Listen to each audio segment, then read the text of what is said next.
ఇప్పుడే ఒక మంచి ప్రేమ కథ అనే మూవీ అయితే చూడడం జరిగింది భయ్య. ఈ మూవీ చూస్తున్నంత సేపు నాకు ఒరేయ్! ఇది ఆల్రెడీ చూసిన స్క్రిప్టే కదరా! మళ్ళీ కొత్తగా ఏం చేస్తార్రా అనిపించింది. లాస్ట్‌కి మూవీ అంతా అయిపోయాక నాకు ఇది 'ప్రతిరోజు పండగే' సీరియల్ వర్షన్ రా బాబు అనిపించింది.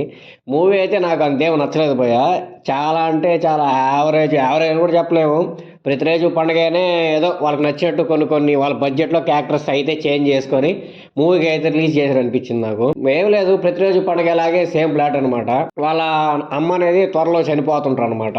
చనిపోబోతుంటే ఇంకా పిల్లలు ఆడ ఫారెన్‌లో ఆడ ఈడ అని చెప్పి ప్రతిరోజు పండుగలో బిజీగా ఉంటే, ఈ సినిమాలో మాత్రం ఫారెన్‌లో కాదు గానీ హైదరాబాద్‌లో వాళ్ళ పిల్లకాయలు బిజీగా ఉంటారనమాట. పిల్లకాయలు కూడా ఏం కాదు, ఒక అమ్మాయే. ఆ అమ్మాయిని చిన్నప్పుడు చాలా ఇష్టంగా పెంచుకుంటదామె. కానీ ఈమె ఇలాంటి స్టేజ్‌లో ఉన్నప్పుడు అమ్మాయికి అసలు ఈమెతో సరిగ్గా ఫోన్ మాట్లాడడానికి కూడా తీరిక ఉండదనమాట. అలా తీరిక ఉండని అమ్మాయి సడన్‌గా ఒకరోజు వీళ్ళ ఊరికొచ్చి ఎలా చేంజ్ అయిపోద్ది.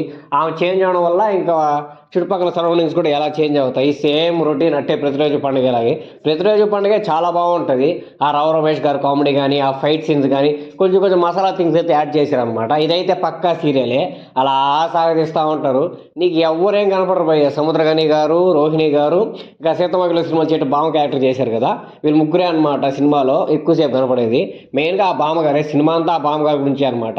అలా పోతుంది, పోతుంది, పోతుంది. ఏందిరా బాబు! ఈ సీరియల్‌ని ఎంతసేపు చూడాలిరా అని అలా సీరియల్‌ని చూస్తానే ఉన్నాను. లాస్ట్‌కి సీరియల్ అయితే అయిపోయింది.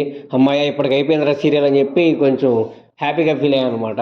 ఎప్పుడైనా మనం సినిమా చూస్తున్నంత సేపు హ్యాపీగా ఫీల్ అవ్వాలి గానీ, సినిమా అయిపోయాక హ్యాపీగా ఫీల్ అయ్యామంటే ఇంకా ఆ సినిమా ఎలా ఉంటదో ఇంక నేను మీకు చెప్పాల్సిన అవసరం అయితే లేదనుకుంటున్నాను. కాబట్టి ఎవరికైనా సరే మాకు అలాంటి ఫ్యామిలీ సెంటిమెంట్స్ ఎక్కువ, అలాంటి మూవీస్ అయితే మేము చాలా ఇంట్రెస్ట్‌గా చూస్తాం అనుకున్న వాళ్ళైతే ఈ మూవీనైతే ఒక లుక్ ఎయొచ్చు. అంత గొప్పగా ఏం ఉండదు. కానీ మీకు ఫ్యామిలీ సెంటిమెంట్స్ ఎక్కువ అనుకుంటే మాత్రం చూడాలనుకున్న వాళ్ళైతే చూడొచ్చు.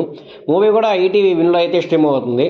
మూవీ రన్ టైమ్ కూడా చాలా తక్కువే ఉంటది. 2 అవర్స్ 50 మినిట్స్ అలానే ఉంటది.